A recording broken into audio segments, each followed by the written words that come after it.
大家好，我是 Tiny。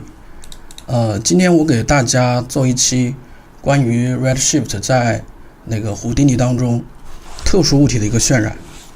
然后我先简单介绍一下我自己。然后我是一个 B 站 UP 主，同时我是一个三维的一个动态设计师。我主要是在那个胡迪尼当中做一些特效以及一些渲染。当然有一些比较特殊的一些镜头，比较麻烦的镜头，我也会在那个 C4D 当中以及 Blender 当中去制作。然后大家如果有兴趣的话，可以看一下我的这个 B 站的这个账号，有一些公开课的一些分享。然后我在这个一些社交平台上会把我做的一些效果呀、一些镜头也会分享出来，像这个是小红书，这个是 ins。今天的分享的这个镜头的话，主要是几个部分。一个是一个毛发的一个渲染，就是我们如何在胡迪尼当中去展示这个毛发的这些效果。然后我会先讲一下这个基础以及这个一个商业案例。然后接下来的话就是一个我制作的一个小动态镜头吧。然后这个镜头的话，主要我们要展现的是这个，因为它是一个前臂的一个发射枪嘛，所以我们要看一下这个它的一个动态模糊怎么体现。另外就是它的一个这个前臂，我们有我大概用了3到4种的前臂，所以我们会在同一个材质里面去展现，这一个材质里面会做所有的这个前臂的一个材质的那个。然后另外一个就是它的一个色调，它的一个在渲染当中应该怎么去表现。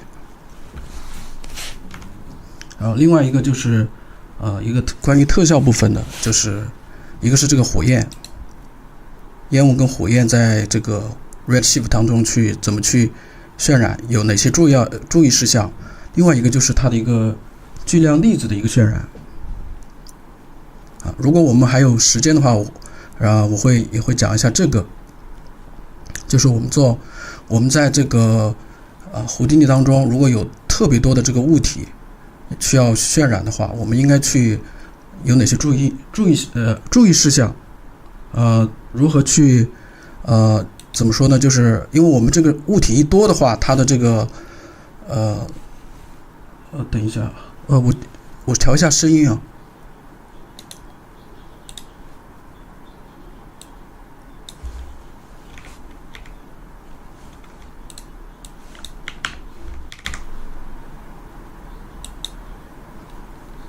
现在好一点了吗？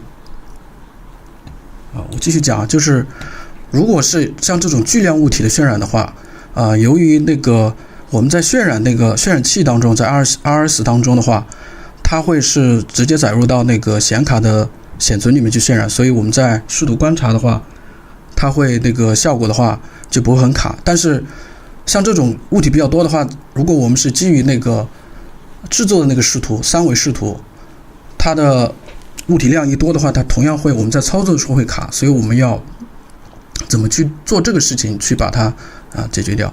然后我也会简单讲一下，像这个镜头的话，它的一些像这个海面怎么去表现，包括这个顶视图我们做渲染的时候一些注意事项。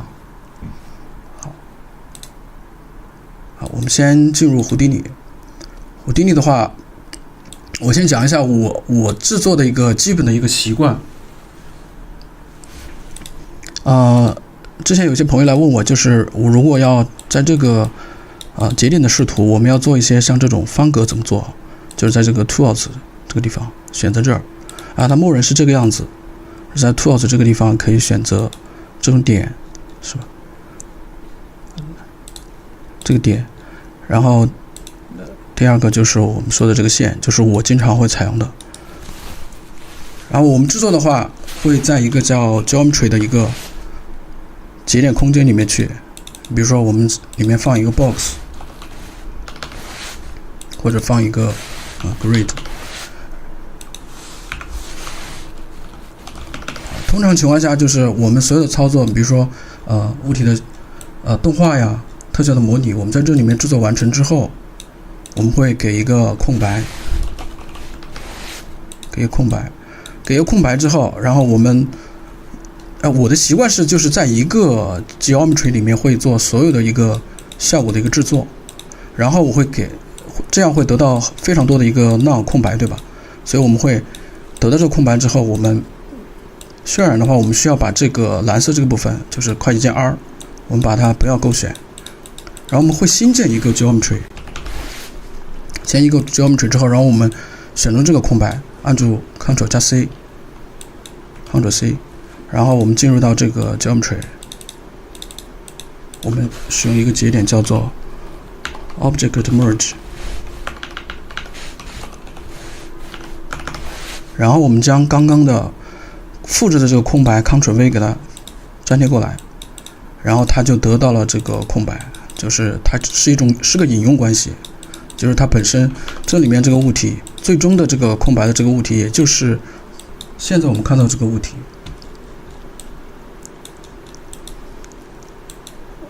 然后如果我们还有第二个是吧？然后当然了，我的习惯是我有一个叫做 Quicker 一个插件，就是可以非常迅速的将这些常用的这些节点给它选出来。然后像这个的话，我就会设了一个快捷键叫空格加 E， 对吧？好，我们现在得到了第二个空白。第二个空白的话，我们还是这样，然后我们直接按住这个 Geometry 2，然后是按住这个 Alt 键，然后我们拖拽一下，是吧？然后我们把刚刚复制的这个空白2给它粘贴进来，然后我们在最外面的这个 OBJ 层级，我们可以看到得到了两个物体。我们最终去渲染的话，就是基于这个 OBJ 这个层级去做渲染的。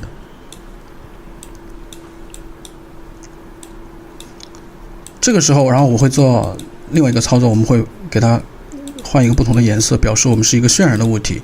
正常情况下，我会有一个命名嘛，像这个的话，我们叫做 grid， 这个的话我们就叫做 box。这个操作完了之后，我们比如说我现在搭建一个摄像机，对吧？搭建一个摄像机，现在有个 camera 1。另外的话，我们还需要一个材质系统。材质系统的话，它正常的情况下，在这个Houdini 这个界面的话，你按一下 N， 它会自带的有这个材质系统，就是这个 Material， 或者是这个 Rope。这个 Rope 是渲染，我们说材质的话，主要还是这个 Material， 对吧？进来，我一般不这么用，一般情况下就是我在这个地方上面一个叫 Material Network， 因为这样我可以很直观的我可以看到，对吧？然后快捷键 U 就是往后退到这个主视觉 OBJ 层级，然后我们在这个地方会新建一个材质，我们叫快捷键 R， 简写就是 RMB， 就是 RS Material Builder， 也就是 Redshift 的标准材质，是吧？然后我们建两个，这个时候我们得到两个材质，我们要赋予到这个 OBJ 这个层级的这个物体。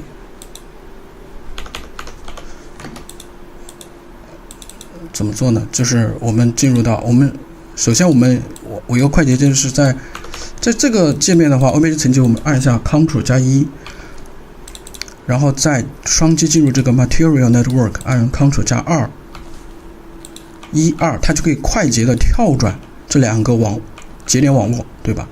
然后我们进入到这个材质这个视口，我们选中这个材质，按下Ctrl C， 也就是复制，我们来到 OBJ 层级。刚刚这个，比如说这个是地面，我们在 Render 这个地方 Material， 我们在 Ctrl 加 V， 你看它就赋予了一个材质，我们可以看到它的颜色已经变了。同样的，我们把这个操作赋予到这个 Box 上面，这是一种上材质的方式。然后第二种方式我们会怎么用呢？就是更快捷一点。我们先把这两个给它删掉，然后我们进入到材质这个节点网络，我们选中这个节点，直接拖，你看，它就很快的赋予到这个地面上，然后第二个也是。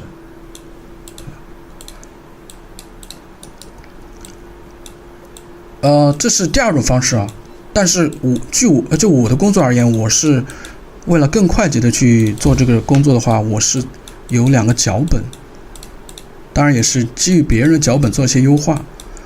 我怎么做呢？比如说这2个东西，我们先放到一边，对吧？不要显示，注意这个地方显示之后，它既影响这个视图的显示，也影响最后渲染的一个显示。我们把它不要显示，我们进入 GEO 这个节点。我们选中第一个空白跟第二个空白，我们可以直接在这个地方取名 Grid Box。我们选中这2个节点之后，点一下这个地方，它就在 OBJ 层级下，你看，我自动生成2个这种节点，就是我刚刚手动的操作，它把它快速的一下复制了。同时，如果我们继续往下走，往上材质，还是选中这2个，按这个脚本。注意啊，节点网络它这个 mat 是默认的，对不对？就是我们说的这个 mat 啊 ，n 的话，这个 mat 它这个网络叫 mat。然后我们选择第2个我们自己创作的这个 mat network， 点击，我们再看，对吧？它而且是它的名字就是我们这个节点的这个名称，对不对？这就是我快捷制作的2个一个方式。因为就是如果你有特别多的这个物体要渲染的话，像这2个脚本的配合使用的话，就会很快的进行这些基本操作。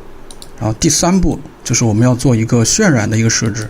渲染的设置我刚刚讲过，在按住 N 不动的话，你把鼠标移到这个地方，有个 ROP， 有个 Alt， 这个 Alt 里面就是我们可以说我们做 Redshift， 你按下 R， 对吧？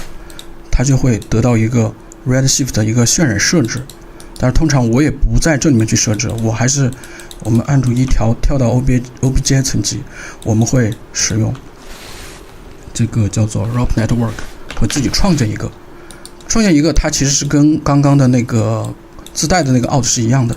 然后我们双击进入 ROPNet， 我们按下 Ctrl+3， 有快捷跳转是吧？1、2、3，同时我们按下 Redshift， 这就是一个渲染设置。所以我们在这里面一些比如说输出的一些路径啊，我们渲染的一些采样是吧，都在这里面。然后我还有一个要讲的就是这个渲染设置，有个地方是必须会用到的，就是我们在 IPR 这个界面，我们需要勾选这个地方 Live Swap。 这个东西是什么意思呢？就是说当我们开启渲染的时候，比如说它是一张动画，我们需要看一下其他的帧，当你勾选这个之后，这个渲染它就会自动去变。比如说怎么说，举个例子吧，就是比如说现在有一个这个球体，我可以一个动画是吧？它现在有个动画，对吧？然后我们看一下这个渲染，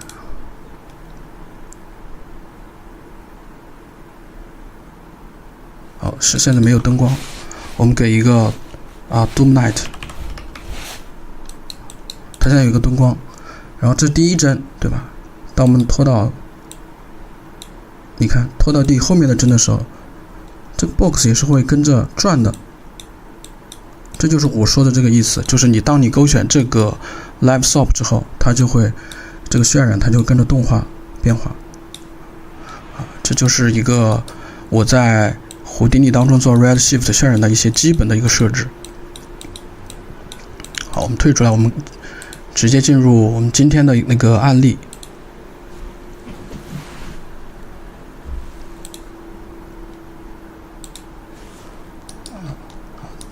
第一个案例就是我们要讲一下这个毛发的一个基础。我们先来看一下这个毛发是个什么样子。它毛发就现在是这个样子，就是我做了一个毛发。然后毛发的渲染的话，我们先讲一下，就是我们要怎么观察。首先的话，我们同样的是吧？我们做一个 geometry， 我们叫做 here， 这个我们不用管，这个是我之前的一些测试。我们将这个复制一下 ，object merge， 我们放进来。这时候我们就看到毛发了，但是呢，注意啊，当我们选中这个的时候，你看它这个地方有一个高亮变黄的情况下，它这个视图它也会变黄，所以你要在空白处点一下。我们观察毛发的粗细要在这个地方叫做 MISC， 点一下这个 Shader Open Curve View Port， 你看它就会把这个毛发的实际的一个粗细你就能够展现出来，对吧？这就是我在之前的一个属性里面去做过设置，所以你能看到这个毛发现在就是这么个粗细。然后呢，观察粗细的方法是这样，然后控制毛发粗细的几个因素。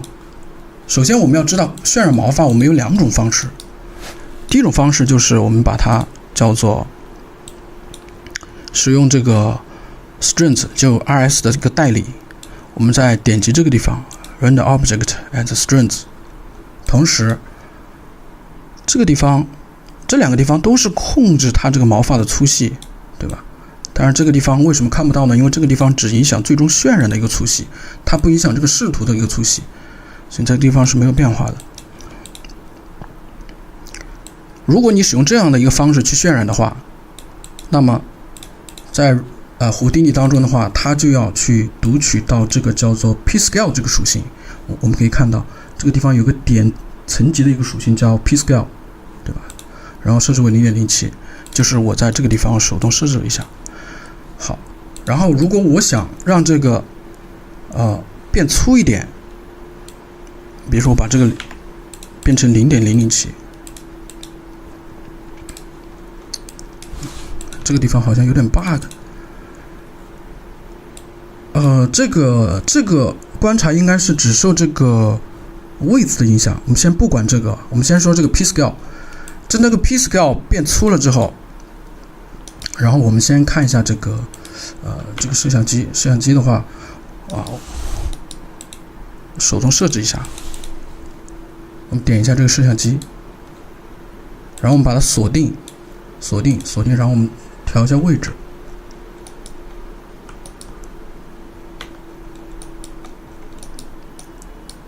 差不多就这个样子。我们关闭这个锁定。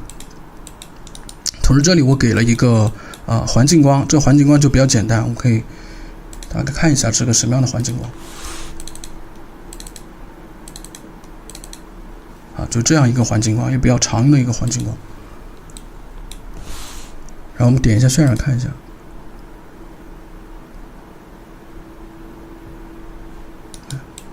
你看它现在是作为一个object， 就是代理。然后如果做渲染毛发的话，就是我的习惯是我会把它作为一个 cylinder， 就圆柱体。你可以适当的将这个变小一点。这个就是说在渲染里面控制它的一个叫什么柔软度，你可以说给一个细分，你让细分可以少一点。然后我们刚刚讲了，在这种情况下我们是通过 P-Scale， 所以你看比如说我把它变小，你看这就是我最终想要呈现的这个毛发的这个粗细，对吧？另外这里还有一个要讲的就是，如果我们要控制这个毛发的一个颜色，我们应该怎么做呢？就是同样的，我们要使用到这个点级别的一个属性叫做 Curve View。我们来看一下这 Curve View 是长什么样子。就是鼠标放在这个节点上，点击这个 I， 是吧？然后再点击这个 Curve View， 它就有一个颜色的变化。这个颜色的变化是什么意思呢？就是说，在这个毛发的顶端，再点击这个 Curve View， 它就有一个颜色的变化。这个颜色的变化是什么意思呢？就是说，在这个毛发的顶端，它是红色，表示它的属性值是1，蓝色表示它属性值是0，所以它有一个属性的一个变化值。然后我们通过这个变化值来控制这个颜色。好，我给一个材质，我们把它 Ctrl+C 一下，我们进入 RopeNet， 不是 MaterialNet， 我们按住2MB， 我们把这个拖到这个毛发上，然后我们调整一下它的这个材质。我们使用这个颜色的方式就是读取它的属性来控制它的一个颜色。这个属性叫做 Curve View。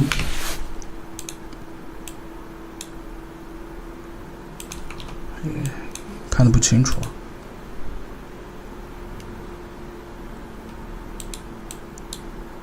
它因为它默认，虽然我在这个地方是蓝色到红色，但是要注意，它是一个数值，是我在前期设置过它的这个颜色显示，它默认是黑到白，所以我们需要对它的颜色做一个映射。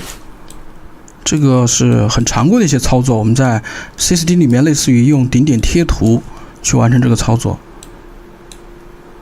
所以我们来说，同样的我也使用，比如说蓝色到红色，对吧？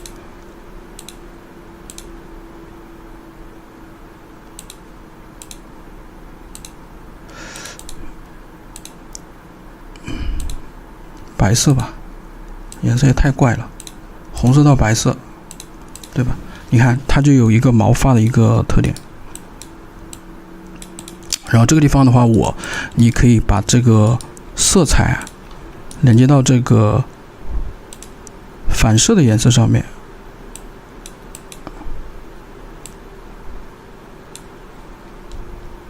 你看，你可以适当的加一点这个金属度，可以看一下这个效果。差不多，这个就是我们说使用那个渲染代理的一个颜色展示。然后第二个就是我们如果说把它作为毛发，我们应该怎么做呢？我们直接把它复制一个过来，然后我们先把这个材质给它关掉。当我们做这个毛发渲染的时候，那么它的这个粗细就受到的影响叫做 width， 也就是我们翻译过来就是宽度。这宽度其实它们俩的这个叫做粗细影响值是一样的，也就是说它在 P scale 里面是这个粗细同样的数值，如果你使用这个宽度来去渲染的话，也是这个数值。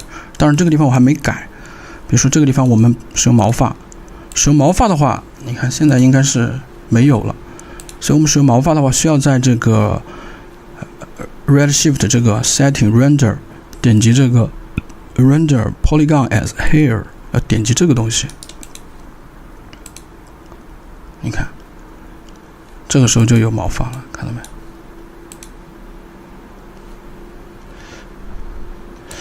正常应该是这个样子。对，因为我们说把它变为1的话，它们两个粗细就是同样的都是这么多嘛。如果你是使用它默认的，它会在原始的数值上再乘以这个 0.01。现在就是一个毛发，然后我们使用同样的一个材质，我们把这个材质给它复制过来。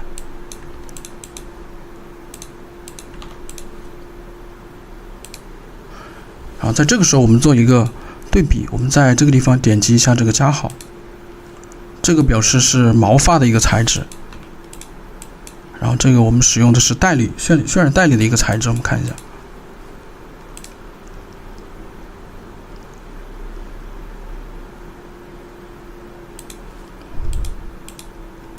你发现没？二是有区别的。这个区别在哪儿呢？你可以就是按我的经验来说的话，这个毛发它在展示度上面的话，这个是毛发，它会更透一点，更薄一点，更透一点。所以这个另外就是按我的经验来说的话，当你这个数量特别多的时候，毛发在渲染上的效果以及它的速度上肯定是优于我们这个代理的。这个代理就是在毛发不多的时候我们会用到，毛发一多的话，那肯定首选的还是这个hair 这个材质这个表现的一个模式。这就是这个毛发的一个基本的一个操作。好，接下来我们进入到一个实战的一个案例看一下。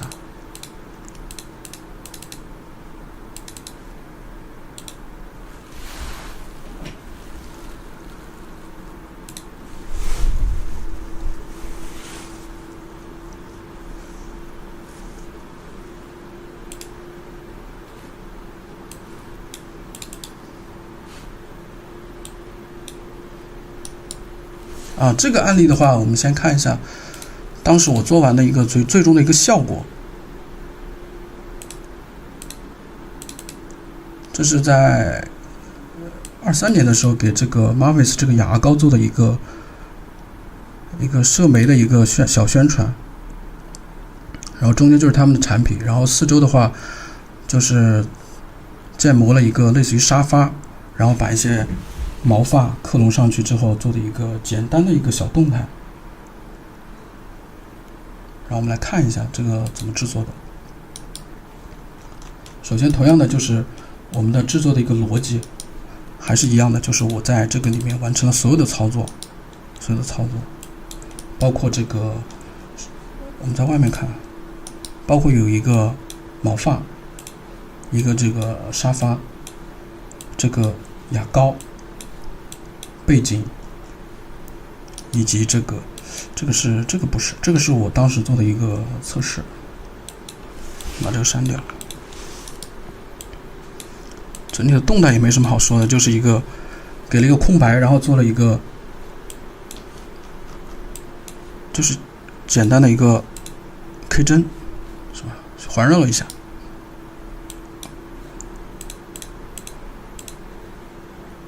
这个摄像机就是一个竖屏嘛，因为他们是在社媒上去展示的。我们直接进入到这个渲染的一个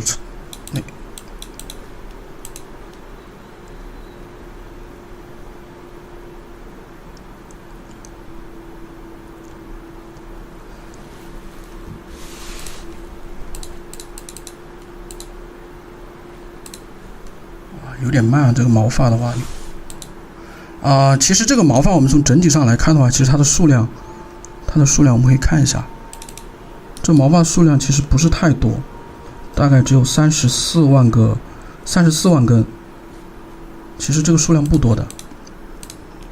它只不过第一次载入的话相对有点慢。好，我会给一个，就是按我的习惯，我会先给一个灯光，我们来看一下。我们先把这个材质给它去除掉。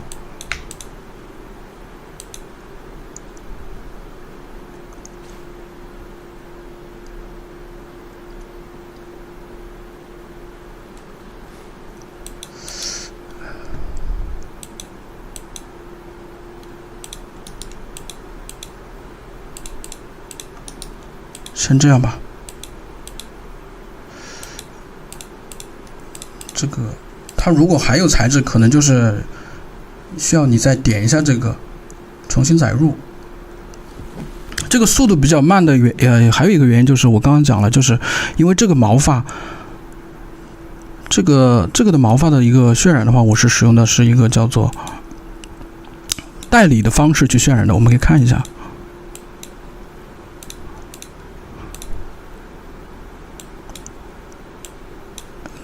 使用的是这个代理 cylinder 的方式去渲染的，然后这个毛发的粗细的话，是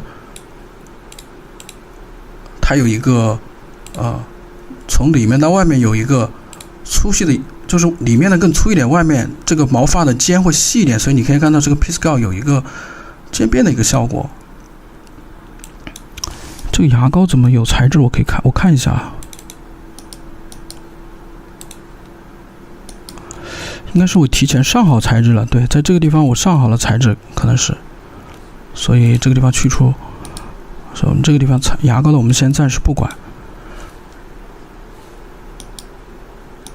然后看一下啊，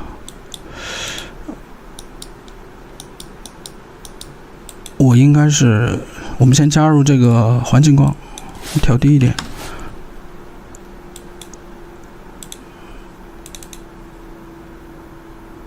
应该是这个，我们可以看一下这个 Doom Night 是长什么样子的，就是这么一个黑白，它其实是没有颜色倾向的，对吧？但是我的习惯就是只要不是做那种氛围很强的，我都会把这个 saturation 这个饱和度给它拉低，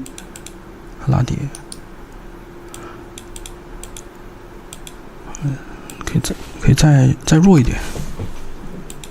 我们在正面给一个光，正面给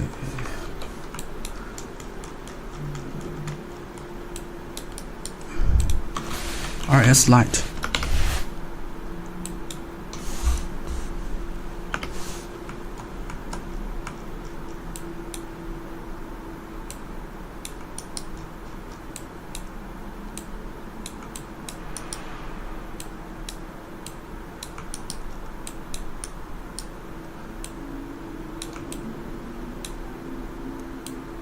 我这个地方为什么？我先讲一下为什么我要在正面给一个光呢？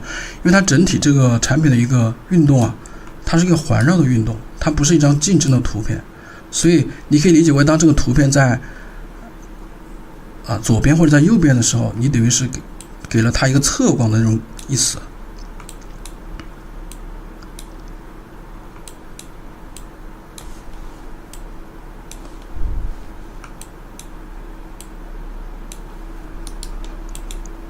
你把这个光调整一下，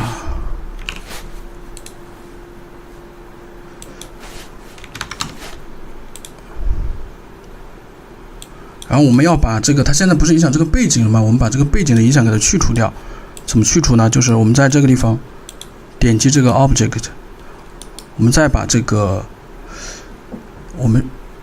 背景找到，是个 BG 嘛，然后我们在这个地方空格一下。Shift 加这个符号，我们再 Ctrl V， 我们再复制，它就是这个就是我们所说的在 CCD 里面的灯光排除，它就不影响这个背景了。这个时候我们再调整一下这个灯光，这个灯光太散了，因为我们不可能只有一个光嘛。我们首先把这个灯光的一个形态改成一个圆形的，我们看一下，稍稍有点卡这个毛发。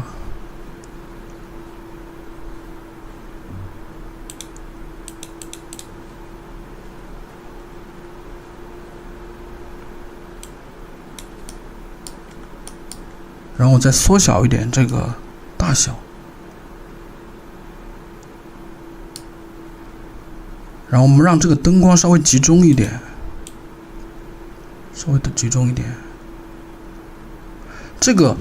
这个地方是我的一个经验，就是你想让这个画面的这个明暗表现得更加突出的话，你要善于用灯光的这个 spread 这个选项。这个东西是干嘛用的呢？就是说，当你默认是1的时候，这个光就是一个开光，也就是它是一个180度。整个范围之内都会有一个光，所以它的光是比较散的。当你把这个数值越来越小的时候，这个光就类似于我们说的一个射灯，在我中间聚，所以它中间的就特别亮，是吧？特别亮，然后四周就可能照不到。这个时候我们把这个数值给它降低一下，你看它就会把这个灯光聚焦在这个中间。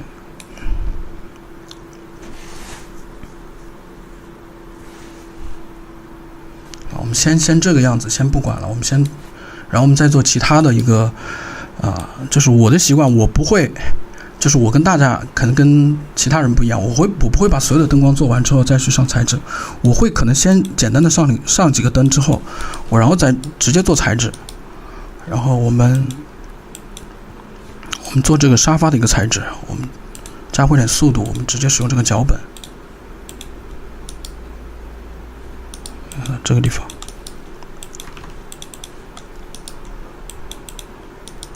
这个灯光的话，我们可以看一下，这个毛发直接在外面看一下。这是沙发，沙发的话其实不影响，因为它看不到沙发，我们先不管，我们使用这个毛发的材质。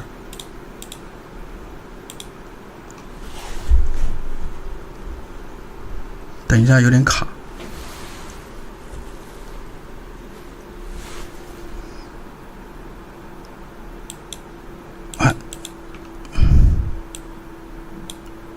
这是毛发的材质。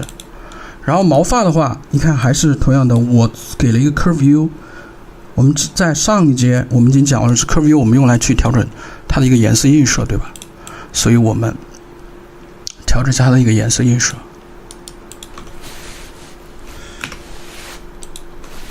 Point 是吧？我们把这个 Curve View 输入进来。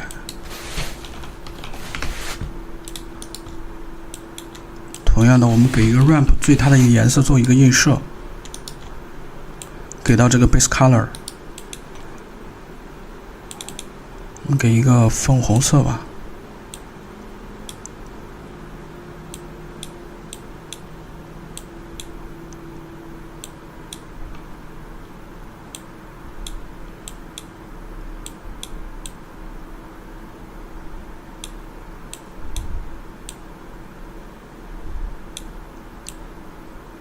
这个有点不是很明显啊。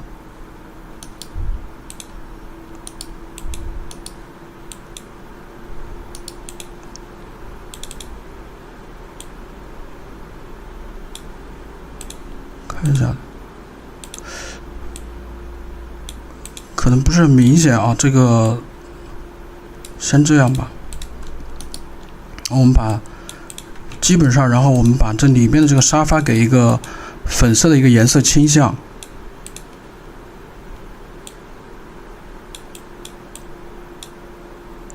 这样的话，我们再看的话，我们这后面它就不会一透出来嘛，对吧？差不多这个样子。然后这个灯光可能，我们对比一下，这灯光可能有点太强了，我们 RR 取消一下，把这个。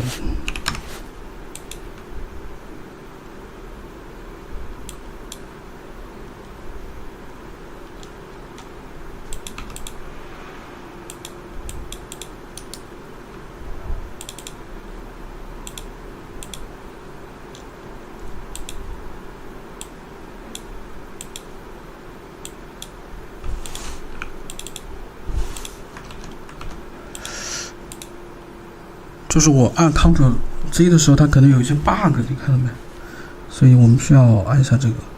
就是做毛发，就是有点这种毛病，就是它经常会，因为它要读取到的内存比较多嘛，所以它会比较卡，这是它的一个比较大的一个麻烦。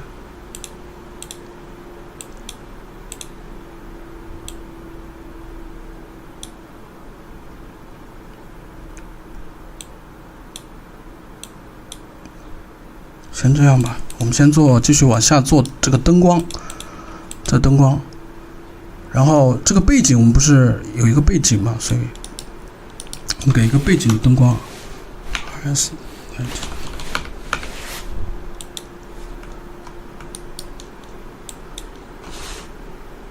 哎，这个灯光怎么在显示？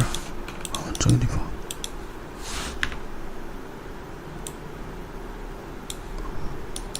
我们把这个灯光稍微改一下，把它的这个值稍微改一下，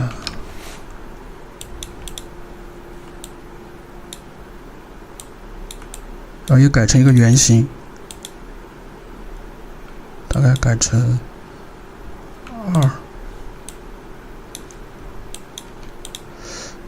这个改成一个，改小一点吧。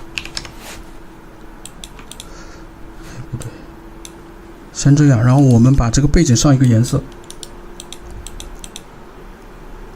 同样的，我们给一个材质，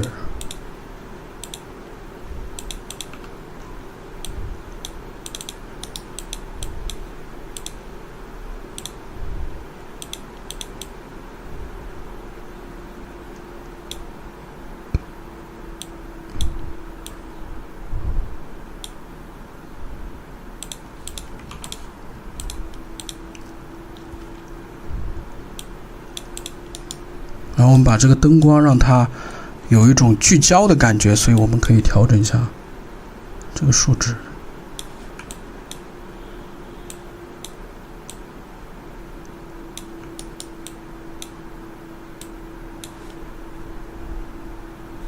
可以把这个稍微放大一点。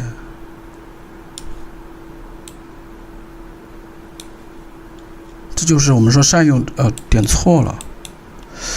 我说怎么有点不对啊？善用这个。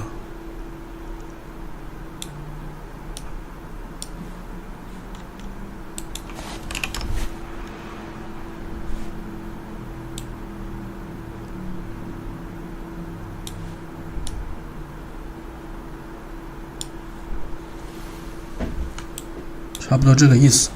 然后我们继续做这个主物体的一个灯光。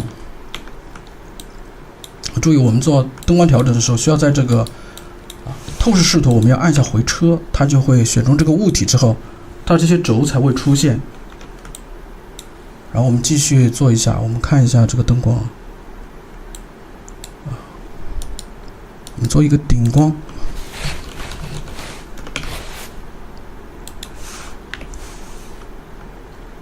我回车之后，调整这个它的一个角度，我们可以按住这个 Ctrl， 然后再选择这个轴，我们转，它就是按照45度这样转一下。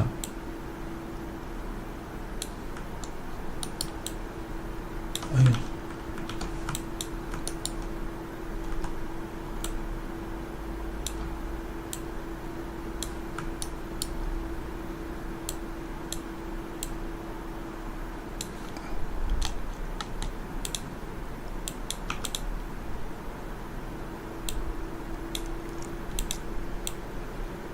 我们可以把它变得大一点，变得宽一点。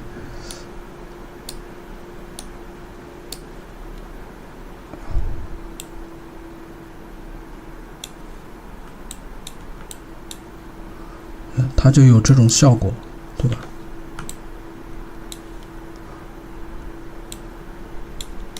如果说你看它现在有一个什么情况呢？我们对比一下，这个顶光的话比较慢，就是我们如果做对比的话，你看它，当你把这个顶光开启之后，你会发现它的一个这个产品的一个展示啊，它的这个高光有点太强了，对不对？这个时候我们可以分开操作，怎么说呢？就是还是我们说的灯光排除嘛，我们把这个主物体的这个产品的一个排除掉给它，在这个地方同样的使用前面一样的办法。你看它现在有点太弱了，对吧？因为我们把它排除掉了嘛。然后这个时候我们复制一个出来，复制一个出来，仅影响这个牙膏，就现在这个情况。同时我们把这个数值给它降低一点，1.3，它的高光就没有那么强了，是吧？它就不会过曝，这就是我们说的一个分开处理。好，现在的话差不多就是我们说的这个效果。然后如果我们说这个时候我们还想偷点懒，我们想在这里面做后期的话，我们可以这么操作，就是在这个地方我们点击一下这个，我们可以调整一下它的一个对比度，它整个的一个饱和度啊，以及它的一个光影对比一下子就拉出来了，对不对？这个我经常这么做，因为我们做简单项目的时候其实没必要做很复杂的后期嘛，对吧？然后这个地方这个案例的话，还有一个比较关键的一个点，就是我们说的在这个毛发渲染这一块，我们进入到第3，毛发渲染的话有一个很重要的点，包括我在当时做这个项目的时候，其实我也是不知道的，是后面做了很多其他的项目之后，我才累积到一个经验，就是我们在这个毛发渲染的时候，尤其你的毛发数量一多的话，它会渲染的时候，它有一个什么很大的一个问题呢？就是它会有很多的噪点。你的毛发量一大，它就会渲染出来。我们做序列帧的话，毛发的部分就是这个噪点抖动非常的强烈。它原因在哪儿呢？原因就是它的一个采样的一个识别的一个这个阈值给的太高了，所以我们正常情况下做毛发的话，我们需要把这个值往下走，0.06、0.05，这个意思就是说它采样的话就会更精细。像这个项目的话，其实我是没有用到，这个项目原始是这么一个设置。但是毛发它有个问题，就是如果我们刚刚讲了噪点多的时候我们会怎么做？我们会降噪，对吧？降噪它有一个大问题，对于毛发一降噪，就是你看我们在当前这个渲染视图，我们可以看到这个材质是非常的清晰的。但是当我们使用这种 bucket 这种采样，是吧 ？bucket 渲染，它后面的序列帧它其实是糊掉的，就是因为我们开了这个采样，所以我们要把这个渲染毛发，我们要追求非常高质量的情况下，我们是要把这个采样关掉的。采样关掉，同时我们要将这个 threshold 要往下走。所谓这个地方的报错，就是因为我们在这个渲染视图啊，我们使用到的是这个 progressive passes， 也就是我们使用的这个方式去观察的，所以它在这个模式下，这个采样是不可用的，所以它会报这样一个错。所以我们其实这个不影响的，这个是后面这个是比较新的版本才会有这样一个报错，以前是没有这样一个报错。但实际上确实他说的也没错，就是因为这个 progressive render 它是不支持这个降噪模式的，所以这个我们先不管它，因为我们其实已经关闭降噪了。你想让这个错误不产生的话，其实你要关一下这个渲染视图再开的话，它这个地方就没了。然后这个采样的话，就是我们如果偷懒的话，我们就会像在这个地方就选一个最小采样，一个最大采样，是吧？如果你想提高更快的渲染速度啊，讲一下我的一些经验啊，这会怎么做呢？就是我们你一来看这个渲染视图里面，它用到了哪些部分？比如说反射，对吧？毫无疑问我们用到了，所以我们把这个值提高。这个折射用到没？其实没用到，你不用管。这 AO 你也不用管，光肯定是用到了，所以我们把用到的这个部分，我们把它的灯光就提高，这个没有烟雾，是吧？这个其实都没有，其实这个样子就可以了。但是如果这个样子有一个问题，就是你一定要对你这个画面的这些部分组成所运用到的这些材质部分有很清晰的认知，否则的话，你可能哪一部分噪点就有问题，就是因为你没有在这个地方给它开启。所以如果你不是很清楚的话，你就直接在这个地方使用一个统一采样。像这个采样其实可以运用到绝大部分的场景，但是毛发还是我说的，毛发的话你可以尽量高一点，这个效果肯定会更好。如果你使用这样一个参数，同样的我们说这个 trans depth 就是这个数值的话，你如果使用毛发，就是我们说使用毛发那个方式渲染的话，这个地方影响就比较大。你需要把这个数值一提高之后，它的这个材质就会更透。同样的，就是这个地方也影响这个玻璃的一个渲染。这就是这个案例。好，我们下一个案例是讲一下这个前臂发射枪，我们看一下它的一个效果。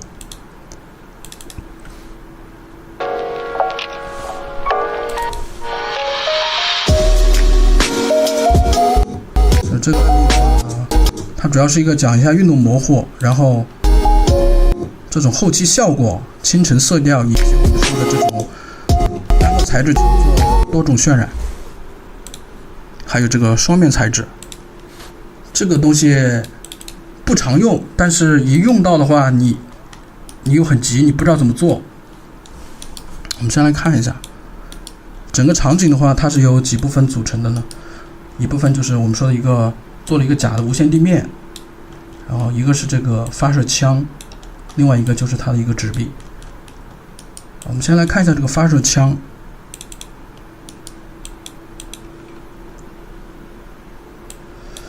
这个发射枪它实际上我们在外面这个发射枪，它实际上我们在外面来看的话，实际上它是只有一个材质，但是我们在最后的渲染上面可以看一下，它其实有几种材质的体现，对不对？就是它实际上是用一个材质球去达到这个效果的。怎么做的呢？我们先要知道，就是你在胡迪尼当中做这个渲染的话，这个属性的重要性。所以我们是通过一个叫做 mask 属性跟这个 class 属性做的一个区分，材质的区分。我们可以看一下这个 mask 属性。mask 属性是我用手涂出来的，因为它是一个整体模型嘛。也就是说，我们在最后渲染的时候，这个地方是黄金，这个地方是白银，对吧？这是一部分。然后第二部分就是这个文字，这部分它又是怎么做的呢？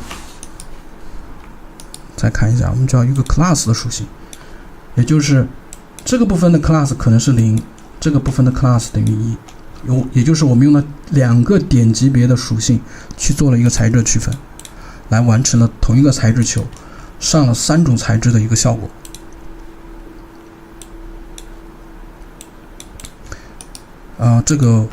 这个就是先讲一下这个。然后第二个，我们先看一下钱币。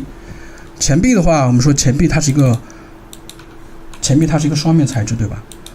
但是它上了几个材质呢？我们可以看一下它最终的一个贴图啊，我们看一下，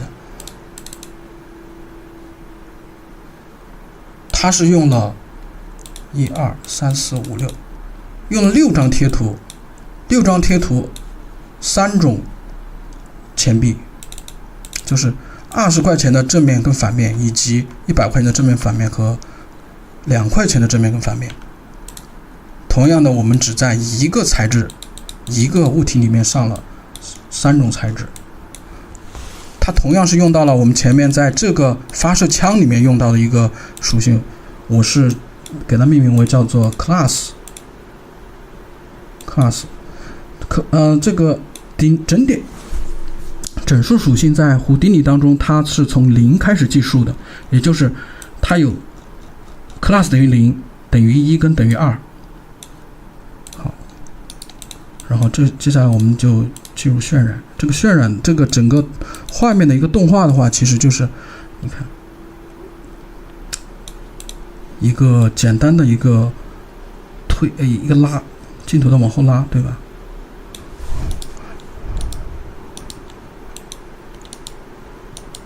我还忘记讲了，就是我们在做运动渲染的时候，它有一个很重要的属性叫做 V， 所以我们可以看一下这个纸币。它重要的是，为什么我要来讲这个案例呢？因为它纸币的一个发射，它是非常快的一个速度，对吧？非常快的一个速度，所以我们需要用到运动模糊。在胡迪尼当中比较大的一个优势就是，它可以通过读取到一个叫做 V 的一个速度属性来非常准确的计算到它的一个运动模糊。我们可以观察一下，点一下这个 V， 它会根据你这个实际的一个运动计算出一个 V， 然后把这个 V 运用到最终的一个渲染上面。后面怎么具体操作，我等会儿会跟大家说。同样的，我看一下啊，先给一个简单的一个灯光。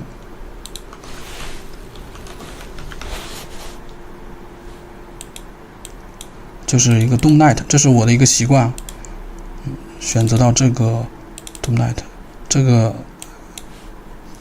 就是也是一个非常常用的一个环境灯，就是我们说的一个澡堂，对吧？这个应该大家都用过。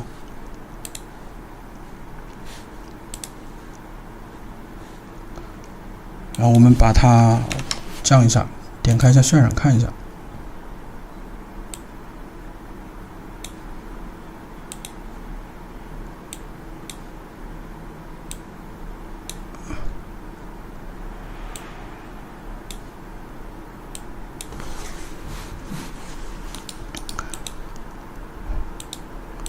这个画面我们还有一个要点，就是我们说的一个清晨的一个色调，所以我们先飞快的给3个物体上一个材质，这个应该是我上过材质的，就是上过一个基本材质，没有做其他的调整。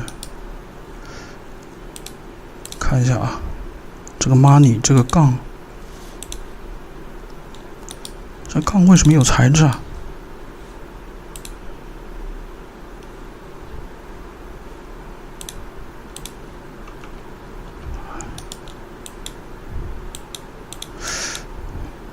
先不管吧，我们先给这个地面，因为它整体是一个清晨会比较暗嘛，所以我们先让这个地面让它稍微暗一点。来到这个地面，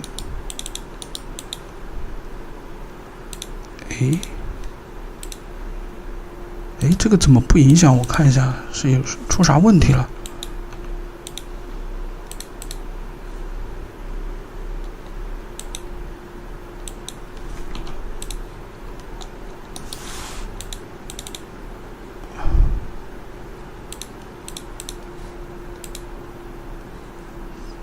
怎么出了点 bug？ 我看一下啊，这个怎么没有影响了？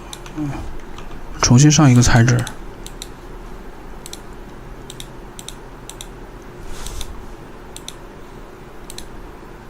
好，现在有了。我们说给一个比较暗的一个地面，差不多就现在这个样子吧。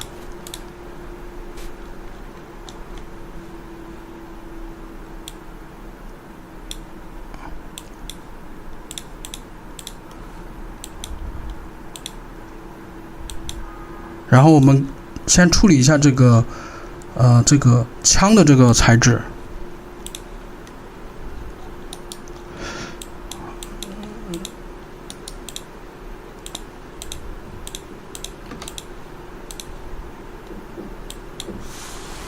把这个材质给它取消掉，重新上一个材质。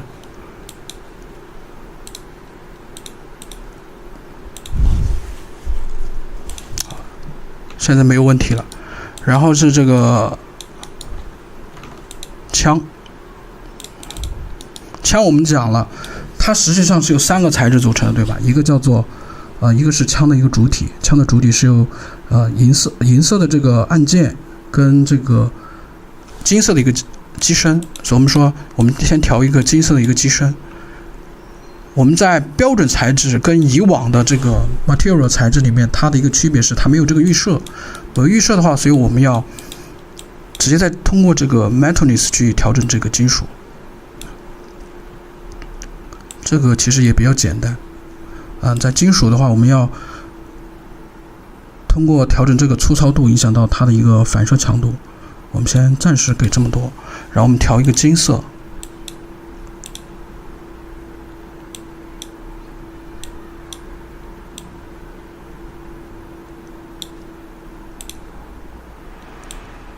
差不多这个样子，然后再调一下这个按键，我们直接按照 Alt 给它拖下来，给一个银色，就是给一个纯白嘛。这个时候我们说我们要用一个 Material Blender， 我们做一个混合材质。我们混合材质，我们说这个地方用到了一个叫做mask 的一个属性，所以我们是用 point attribute， 我们是用这个 mask 作为它的一个蒙版，然后我们再连到这个结果。你看，它其实现在不清楚。你看，你近了看，对不对？它就把这个材质区分出来了，通过我们前期做好的这个 mask 做了一个重新的一个材质的一个分布。好，接下来我们要把这个文字我们要变成一个白色，但是非金属的一个白色。我们怎么做呢？同样的，我们 RS Standard Material， 我们直接连上，我们给一个白色，这个一个简单的塑料材质。我们再使用一个 Material Blender， 我们连过来，然后这个时候我们使用到一个新的属性，叫做 class。我们同样的 Alt 把它复制过来，改一下它的名称叫 class。我们连接到这个蒙版这个地方，它有时候会有这种显示不出来，你要按下这个重新载入。你看它现在就有了，对吧？但是这个时候它是不是反了？反了没关系，反了我们有几种办法，一种是我们在这个地方给它交换一下，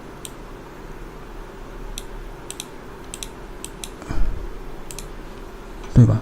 这是一种方法。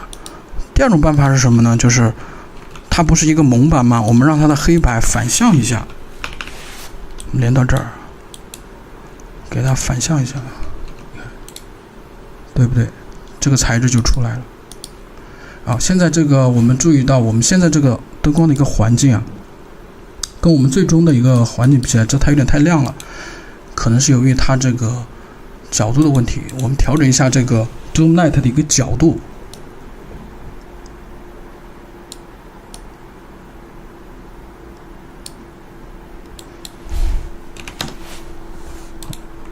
差不多就这个样子。我们动一下看一下。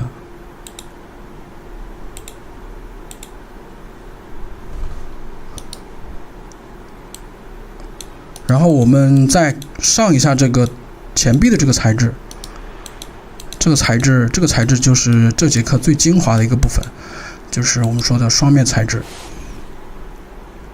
是在哪个？是在这个里面。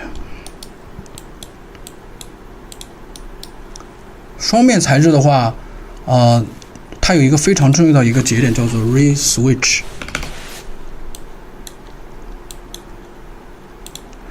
我们在这个场景里面，我们只需要用到它的一个 camera 的 color， 也就是 base color 这个部分。我们先连过来，因为它这个输出的是一个颜色啊，所以我们还需要一个基本材质。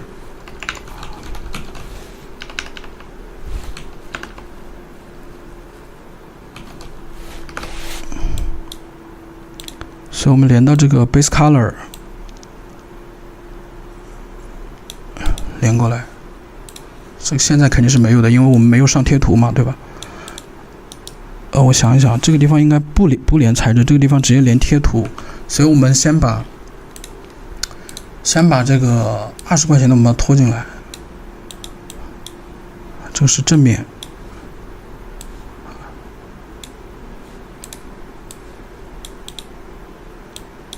哎呀，一起拖进来吧。一个正面，一个反面。我刚忘记讲了，就是我们在胡迪尼当中做这个 Redshift 渲染的时候，像这种上材质有纹理贴图的，一定要在最开始的时候，我们要对它做一个 UV 的处理，尤其是这种这种动态的物体，我们需要在最开始在这个物体没有运动之前，我们就要处理好它的 UV。我们可以看一下，我们这个模型，它是它其实就是一个片嘛，一个片。你看我在最开始这个地方我就做了一个 UV， 我们可以看一下，在这个界面按一下数字键5，它上了一个 UV， 看到没？我们也可以通过点击这个地方观察的 UV， 放大一下，你看它就已经上了一个 UV。所以它有什么好处呢？就是你在没有动的时候，上好 UV 之后，你就类似于我们说 CC 里面把这个 UV 锁定住了。那么它运动的话就没有关系，你看它的 UV 就是一直是保持住的，它从始至终其实就是这个 UV， 对吧？然后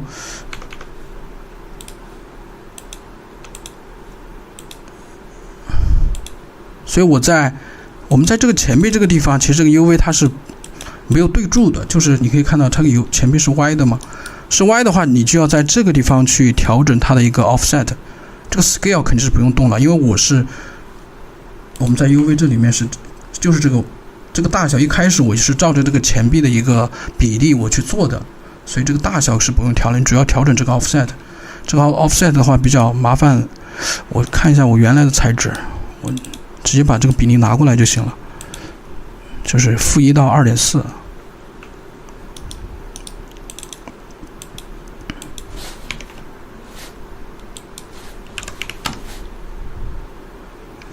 然后我们可以把这个数值快速的应用到所有的贴图。怎么做呢？几种方法。第一种就是我们在这个地方 copy 一下 ，copy， 然后选择那个相对引用，它就可以这样了。另外一个就是我们使用Redshift 的一个节点，我们使用这个 vector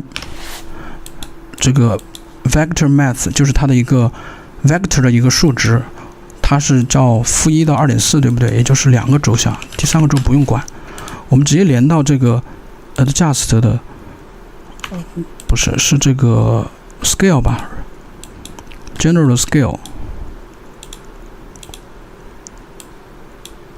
你看，同样的，它又把这个数值映射过来了。它正面跟背面现在是不一样的材质。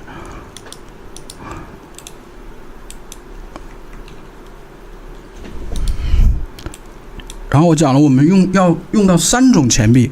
3种钱币的话，它的一个使用的办法，在一个材质球就是跟这个发射枪是一样的。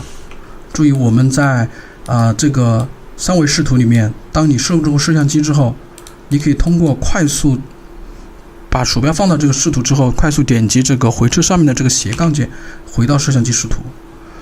我们可以看一下。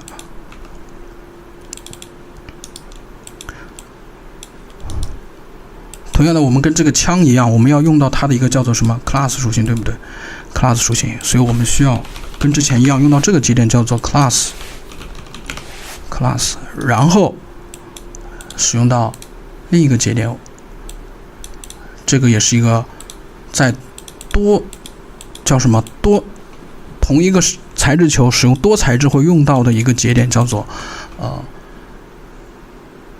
shader switch。shader switch 是什么意思呢？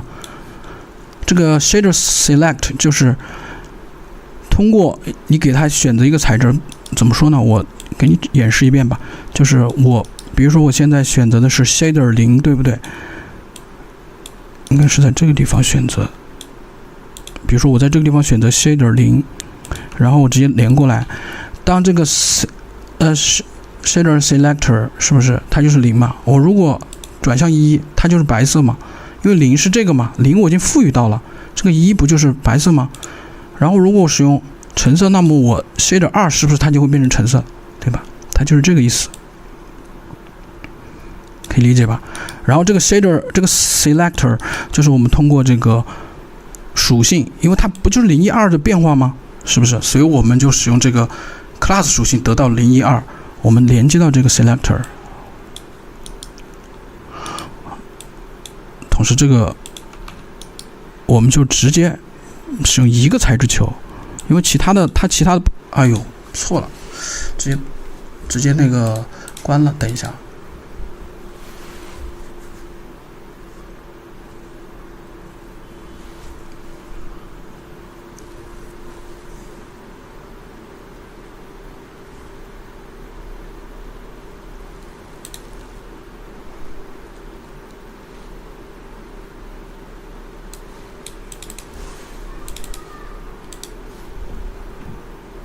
不好意思，刚刚那个直接报错，秒退了。然后现在它是这个样子，对不对？现在就是我们刚刚讲了，我们只用一个材质球，我们因为它只是 base color 颜色的变化，对吧？所以我们只需要连接到 base color。同样的，我们 switch base color， 我们把这个 selector 选过来，我们把这个连到 shader 0。这个时候，大家想一想，如果在这个时候它现在其实是有问题的。如果在这个时候我按一下这个refresh， 它会有一个什么样的结果？怎么又报错了？我等一下啊。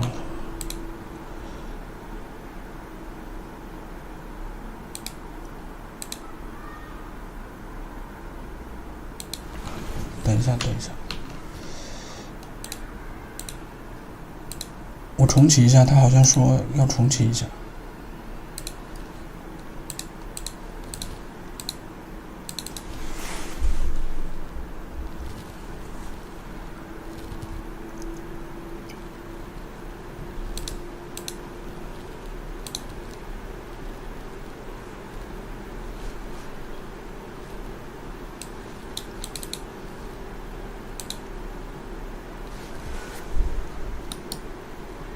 你看，就是我 refresh 之后，你发现没有？它是不是只有一部分的这个材质变成了我们说的这个20块纸币？为什么？因为我们通过这个 class 做了一个筛选，就是我们让 class 等于0的映射到这个20块钱的纸币，所以它其他的部分它没有做映射，其他的部分是一个是 class 等于1，一个是 class 等于2，对不对？所以我们接下来做后面的一个操作，我们操作我直接一个 alt， 这3个节点 alt 过来。然后我刚刚忘记讲了，就是因为我们最终使用到的是一个叫做，在渲染的时候我们会使用到这个 ACES 去渲染，对吧？这个 ACES 这个参数就是 Redshift 在安装之后，它会自动读取到这个 OCIO 的一个颜色配置，你不用管，你装好之后它就会这个，就是我们默认都会使用这个啊，这个 on-time mapped 就是我们早期用的，像现在做项目都使用这个，因为它不会颜色溢出嘛，所以当你选择这个 ACES 去做渲染的时候，你需要对贴图做一些颜色的空间的一个设置。怎么设置呢？就是当你运用到的是一个 base color， 它是一个有色相的 RGB， 那你就要在这个地方选择 sRGB， 它的颜色才是准确的。然后这个地方我们选择100块钱的正面跟100块钱的背面，对吧？然后我们连接到这个 shader 等于1，这个时候我们再 refresh 一下，你发现没？又有一部分的这个钱币它的一个材质变了，变成了我们新设置的这个100块钱的纸币，就是因为通过这个 class 属性，它读到了这个 shader 1，也就是 class 等于1，它就会赋予到这个材质。好，接下来我们再 copy 一下，我们连到这个地方，连到 shader 等于2，同时我们把这个纸币的这个材质我们再换一下，换到一个是正面，一个是反面，这个是2块钱的，然后我们再 refresh 一下，看它现在就已经这个材质就完成了。它这个时候我们说就有3种纸币，你看到没？我们可以放大看一下，这个绿色的、这个黑白的跟这个彩色的，对吧？就是我们在一个材质球里面就完成了这么多材质的一个设置。大家可以学习一下，通过这个 shader switch 是吧，完成这个材质的分布，通过这个 ray switch 来完成正反材质的一个设置。这个地方要勾选哦，这个地方没勾选怎么？就是你要 enable front and back， 其实不勾选，因为它是这个好像不用勾选，因为它是通过读取这个摄像机，其实不用勾选，应该是不用勾选的。你看它现在材质是没问题的。然后接下来我们继续做一下灯光，先给一个橙色吧，我们先给一个橙色，橙色是它是打到这个纸币上的。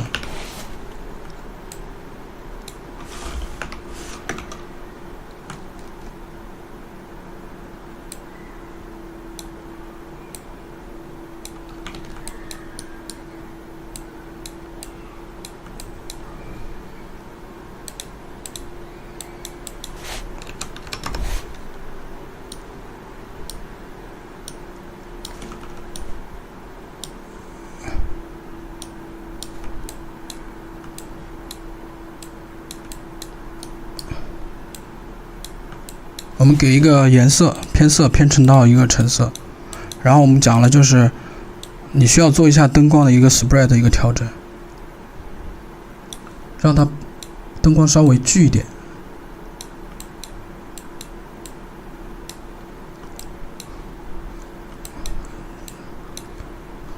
然后我们再把这个地面的这个材质调整一下，这个地面的话，这个这个反光稍微有点强了，我们把这个 roughness 提高，把这个再压暗一点。然后另外的话，我们再给一个，这个是橙色嘛，我们再给一个青色的一个色调。青色的色调，因为它影响的范围很广嘛，其实我们可以把这个纸币的，我们把这个纸币其实可以它的范围再小一点，因为它其实没有这么大的范围，它只有一点点。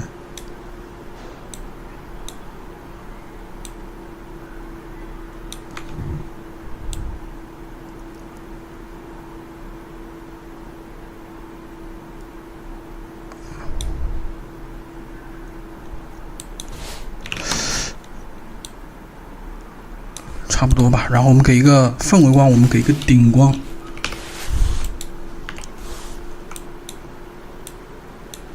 同样的，我们通过按住 Ctrl 来调整它的一个角度，把这个大小给它调整一下。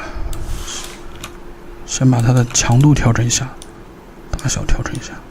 这个调整的话，注意我是按住鼠标中键，然后滑动的。然后把它拉长，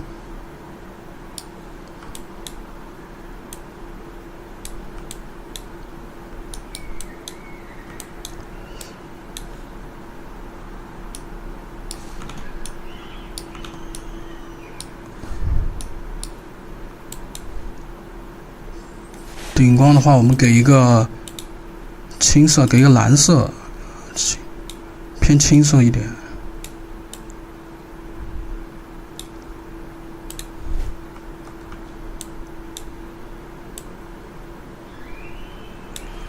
这个地面可能有点还是太亮了，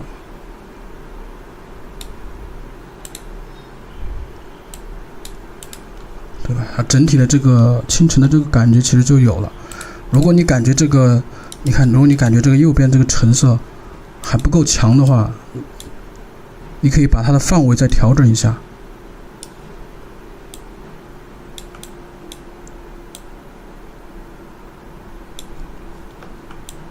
基本上就是这么一个效果，然后我们再简单的调一下它的一个后期。当然了，你看这个地方是有点 bug 的，就是我们不能够出现这种情况，所以往后面挪一下，调一下它的后期。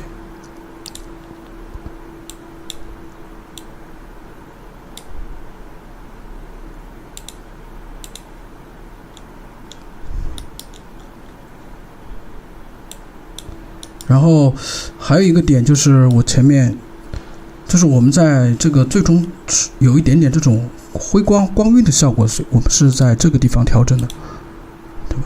就是你要把这个地方勾选，你看它就会有这种光晕的效果。你把这个值调的近一点，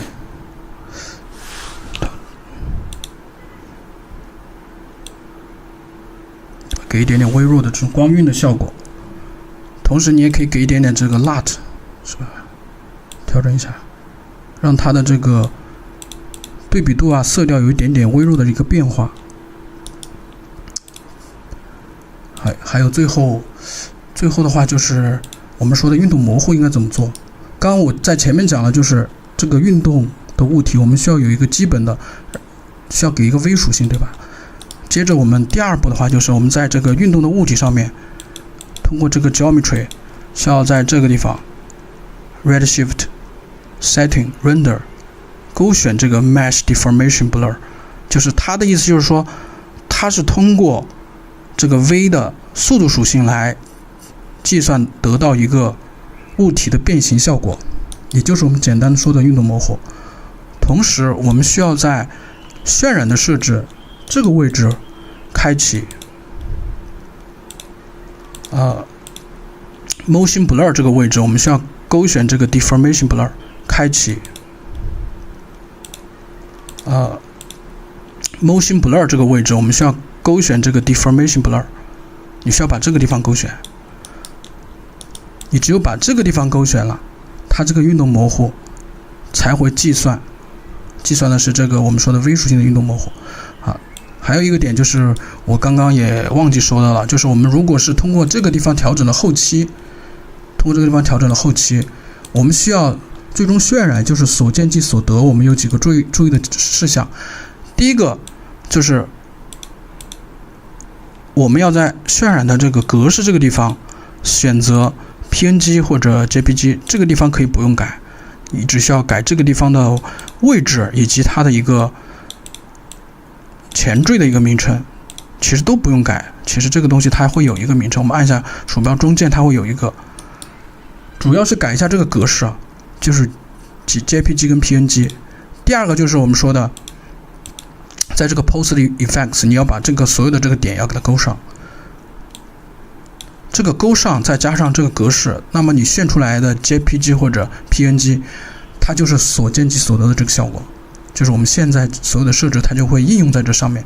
如果你在这个地方使用它默认的 OpenEXR， 它是不应用这个效果的，即使你勾选这个地方的话，它也是不会应用到这个我们在前期做好的一些 Post Effects。 你需要通过后期的软件去把这些对比度啊，以及这些我们说的这个 LUT 要自己加载进来。所以这个方法前期你就做好这些简单的设置是比较方便的，尤其是比较简单的镜头，对吧？你如果做好跟我一样，你喜欢偷懒，你可以在这个所有的设置做好之后，包括我在最开始讲到的 IPR 这个地方，你把它勾上之后，你可以在这个位置使用这个 Save Presets 取个名字，然后你放到这个位置保存，你以后新建了之后，你可以载入这个，你看这个 Legacy Presets， 你可以点一下这个，它就会载入到你现在的这个设置了，你就不用每次都去调。这也是我们说提高工作效率的一个方式啊，这就是这个案例。我们再看下一个案例。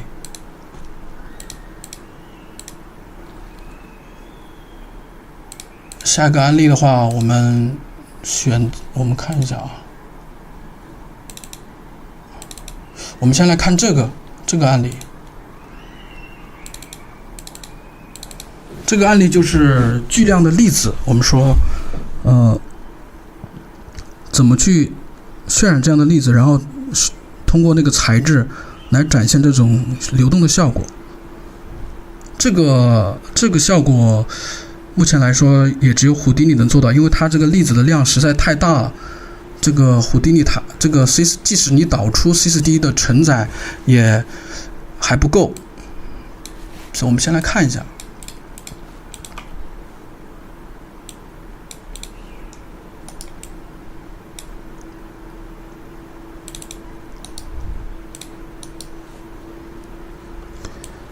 其实它这个整个场景是比较简单的，就是我做了一个模拟，做了模拟之后，然后我选取了，我们先来看一下，其实它也是我们看一下原片的一个效果先。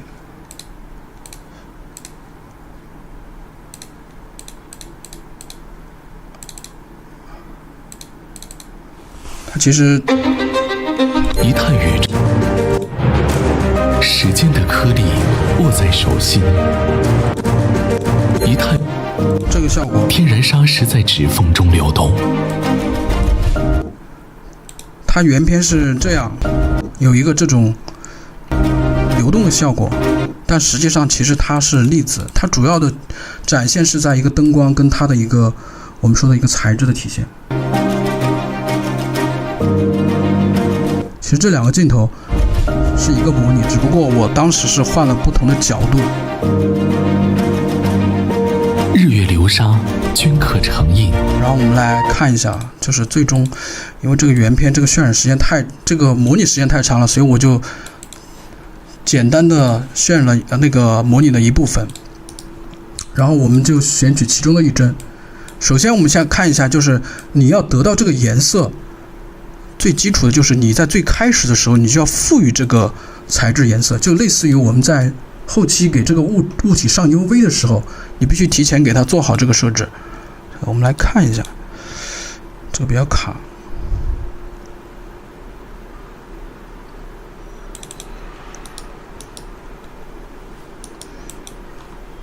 它其实就是在一个平面上，你看，平面上我们需要给一个 UV， 为什么要给这个 UV 啊？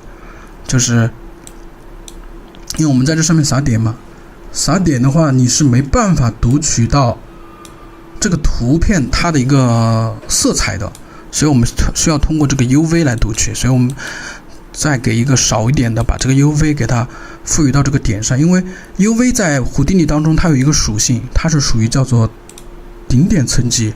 我们看这个，它顶点层级在 Polygon 上面它是有一个属性的叫 UV， 但是它在点层级它是没有顶点属性的，所以我们要把这个 UV 的这个属性啊赋予到这个点层级来，所以你看它这个点层级就有 UV 了， UV 是一个三维的。通过得到这个 UV 属性之后，我们再通过这个 attribute from map 载入一张图片，这张图片是甲方提供的，我们可以看一下，就是我们把这张图片给它载入进来，就是让粒子在最开始它就有这样一个色彩，对吧？但是它现在有一个问题，就是它这个色彩你看它是一个块状的，对不对？它为什么块状？其实就是因为点还是不够多，但是没关系。其实最终我去模拟的时候，还是这个1000万的粒子，大家可以看到1023万，对吧？然后我们就是基于这个基础上做了一个模拟，它流动起来，它这个块状感就消失了，是吧？然后我们再截取到其中的某一帧，是吧？现在你看，这是我这次渲染得到的一帧。我们在粒子渲染，它跟毛发的代理渲染是一样的，就是我们要使用到一个叫做，看一下，不是这儿，就是这个，就是使用到了这个 particle string， 看到没？我们没有使用 strings 是毛发，对吧？ particle 就是点的渲染。同样的，它读取到的是一个叫做 p scale 的一个属性，我们可以看一下，对吧？ p scale 这个属性，它的点的大小是一致的，然后它的灯光也很简单，看一下，我就不细讲了，因为可能后面时间不够了。大概取了这样一个视角，一个比较模拟的比较好的一个效果，然后灯光其实就一个灯光，可以看一下，就是一个灯光，然后调整了一下它的一个这个 spread。我们直接进渲染看一下，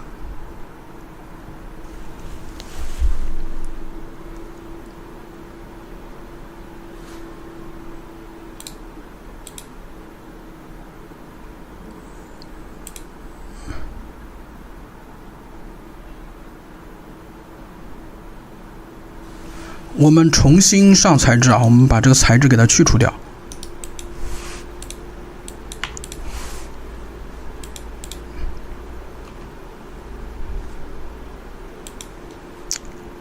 注意啊，我刚刚还有一个东西忘记讲了，除了这个点它上面有一个叫做 p scale 来控制大小以外，就是它前期我们记得吗？我们给了一张图片，所以它默认会带一个叫 CD 的属性，所以我们在胡迪尼这个界面 CD 这个属性就能观察到，点层级的任何属性其实都在后期能够映射成为其他颜色，只不过 CD 它是最直接的，因为它能够观察，对吧？好，我们进入直接给一个材质球，同样的 RMB 我们直接拖上来，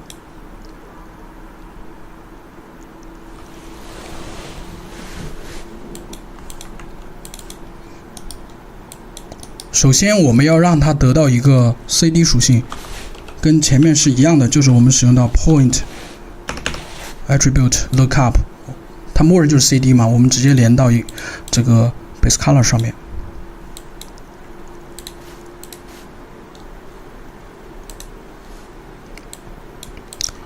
正常它是会读到颜色，所以我们刷新一下。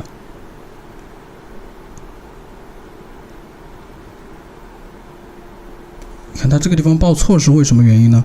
就是它的这个渲染的这个设置啊，它读取到的是个 camera 3，所以我们把它改到1，这个正常它就不会报错了。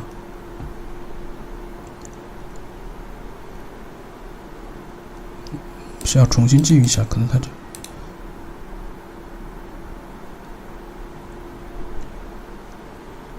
你看它就没有报错了，对吧？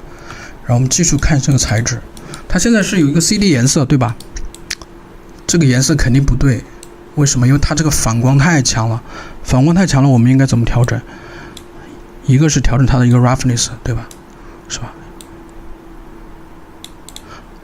另外一个就最直接，我们直接调整它的一个反射强度，我们把它直接降到0，这个颜色就非常的纯净了，对吧？